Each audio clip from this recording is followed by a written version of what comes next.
Senhor presidente, senador Renan Calheiros, senhoras senadoras, senhores senadores, deputados aqui presentes, visitantes, debatemos a exaustão nos últimos dias as questões referentes à juridicidade, constitucionalidade e regimentabilidade do processo de impeachment da Presidente da República. E certamente aqueles que nos acompanham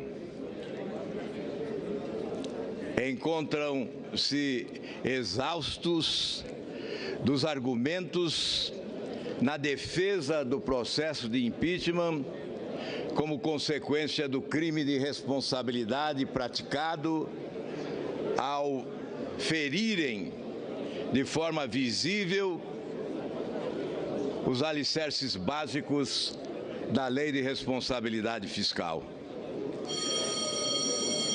E o crime de responsabilidade fiscal praticado com dolo, uma vez que a Presidente da República, em várias oportunidades, fora alertada da irregularidade da prática denominada de pedaladas fiscais, além da fraude dos decretos assinados sem aprovação do Congresso Nacional. Não creio ser necessário a repetição dos argumentos já fartamente reiterados nos últimos dias. Entendo, no entanto, que é preciso destacar: esse processo de impeachment não começou agora. Esse processo de impeachment começou há alguns anos. Em 2005, em meio ao escândalo do Mensalão, na CPI dos Correios, sugeri o impeachment do presidente Lula. Naquele momento, em alta popularidade, não houve apoio. Fiquei só. Depois, os escândalos se sucederam. Uma série de escândalos intermináveis. CPIs, auditorias, representações ao Ministério Público Federal. Somente em relação à Petrobras, senadora Anastasia, foram 19 representações protocoladas pela oposição. Certamente, se as providências adequadas fossem adotadas no tempo devido, hoje o país não estaria assistindo esse monumental e histórico rombo nos cofres públicos da nação. E certamente o povo brasileiro não seria vítima desta crise sem precedentes, da inflação, da recessão, do desemprego que se alarga, empobrecendo o povo do país. Aliás, a Universidade de Oxford afirma: levaremos 10 anos para voltarmos ao padrão de vida de 10 anos passados. Não é a oposição que afirma. Como consequência desse desastre administrativo, que, na esteira de uma organização criminosa, no dizer do Ministério Público, promoveu a consagração da incompetência administrativa nos últimos anos.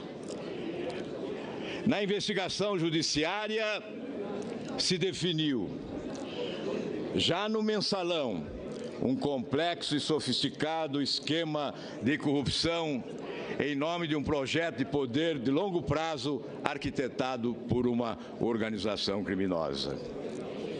Mas depois veio a Operação Lava Jato e informa o país que houve muito mais. Na esteira desses escândalos, a insatisfação popular. O maior desserviço que se prestou à nação nos últimos anos foi a banalização da corrupção. Mas agora eu vejo a fotografia do país com duas faces. De um lado, a indignação e do outro lado, a esperança. De um lado, a indignação, a revolta e o protesto, fazendo com que o Brasil seja uma nação em mudança. E essa mudança começa nas ruas, com multidões indignadas pedindo o impeachment da presidente da República. E no embalo das multidões, a mudança chega a instituições essenciais ao Estado de Direito democrático, onde estão fincados os alicerces básicos da democracia. Ministério Público, Polícia Federal e Justiça Federal. E nós assistimos o nascimento de uma nova nação, com a capacidade de indignação e a exigência de mudanças. E assistimos o surgimento de uma nova justiça, substituindo aquele conceito arraigado de que a justiça no Brasil alcançava apenas os pobres. Agora, a partir da chamada República de Curitiba, nasce a nova justiça que alcança os poderosos, lideranças políticas, grandes empresários, empreiteiros, enfim, poderosos da nação, inclusive ex-presidentes da República são investigados, na demonstração de que surge uma nova justiça como esperança de mudança para esse país. Mas, senhor presidente e senhores senadores, a mudança não se esgota aí. O povo mudou, recuperou a sua capacidade de indignação e de exigir. As instituições fundamentais mudaram. E a mudança tem que chegar agora à política. Ou nós, os políticos, mudamos, ou seremos atropelados por essa exigência implacável do povo brasileiro. Ou mudamos, ou seremos também apiados da atividade pública, como a piada será certamente nesse processo de impeachment à presidente Dilma Rousseff. Mas que mudança é esta que exige o povo desse país? A mudança desse sistema de governança, que é a matriz dos governos corruptos e incompetentes, a usina dos grandes escândalos de corrupção. Esse sistema de governança que instalou o balcão de negócios, que aparelhou o Estado brasileiro, que loteou os cargos públicos, abrindo as portas para a corrupção. Esse sistema promíscuo, que não se justifica e que é, sim, a razão direta desse processo de impeachment em curso agora no Senado Federal. Matriz de governos corruptos e incompetentes, porque se alargou, foi clonado, repetido em estados e municípios e tornou-se suprapartidário. Esse sistema tem que ser substituído, ou o Brasil não vai alcançar os índices de crescimento econômico compatíveis com as suas potencialidades e com a grandeza do seu povo. Esse sistema não se justifica porque ele esgota a capacidade financeira do Estado brasileiro de investir em setores essenciais como saúde, educação, segurança pública, desenvolvimento, enfim. A quem interessa esse sistema? Não interessa aos brasileiros. Esse sistema interessa aos mensaleiros, aos gafanhotos, aos sanguessugas, aos filhos do petrolão, aos chupins da República. Não me conformo com a tese de que promiscuidade tem que rimar com governabilidade. Que é impossível governar o país sem um balcão de negócios. É possível, sim, governar o país sem o balcão de negócios, substituindo a barganha política pela decência e pela dignidade, adotando medidas que provoquem impacto na opinião pública, promovendo reformas essenciais, insubstituíveis, que ressuscitem as esperanças da nossa gente de um futuro melhor. Um governo que promove mudanças consegue o apoio popular. E governo que tem apoio popular tem o apoio do Congresso, porque o Congresso não rema contra a correnteza de opinião pública. A substituição desse sistema de governança é a esperança de um futuro melhor para esse país. Certamente, o aparelhamento do Estado foi responsável pela destruição desta grande empresa Petrobras.